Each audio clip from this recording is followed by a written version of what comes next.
As Michael Jackson once said, consciousness expresses itself through creation. This world we live in is the dance of the Creator. Dances come and go in the twinkle of an eye, but dance lives on. On many an occasion when I am dancing, I have felt touched by something sacred.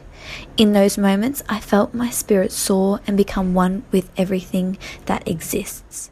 Hi, my name is Rebecca Lerner, and I feel this quote superbly captures the overall essence of my presentation. Today I will be exploring the concept of country illustrated through dance.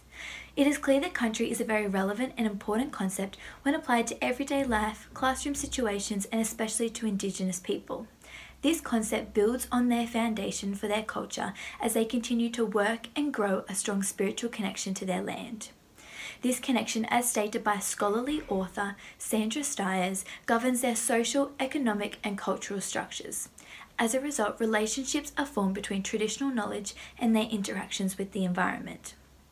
One detrimental issue in today's society is the demonizing stereotypes held by teachers in relation to high expectation learning.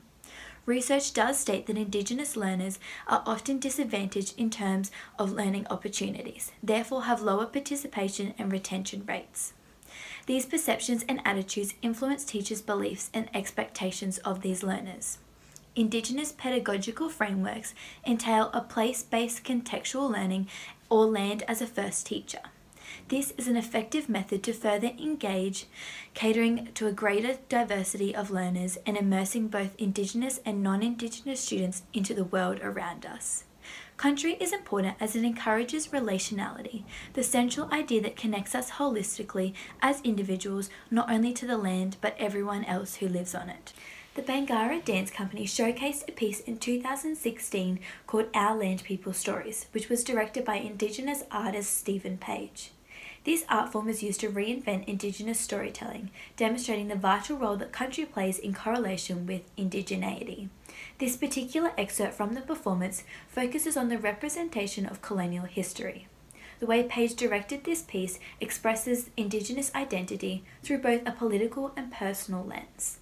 It follows a Page aimed to educate audiences politically on the discovery of Australia, valuing the Indigenous perspective.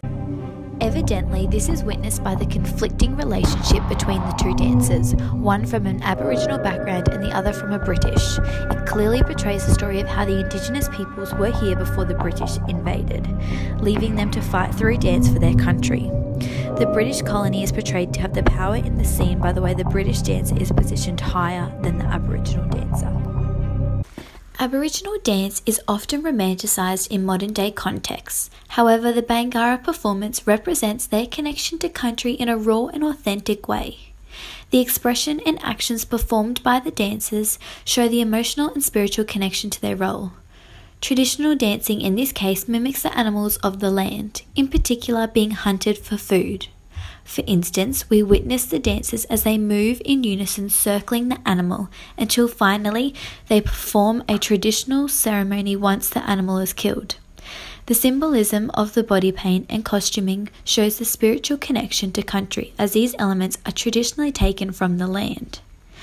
Another way the Bangarra performance highlights the relationship between country and dance is through the traditional smoking ceremony. This practice formally acknowledges the ongoing connection to the land and country. It is with background knowledge that we as the audience can culturally appreciate and understand what these elements represent. To conclude, I cannot stress enough the importance of integrating and utilising a variety of art-based resources into curriculum for our future classrooms. I also place emphasis on exposing students to a multiculturalist approach, as this course in particular has taught me to use individuality to our advantage.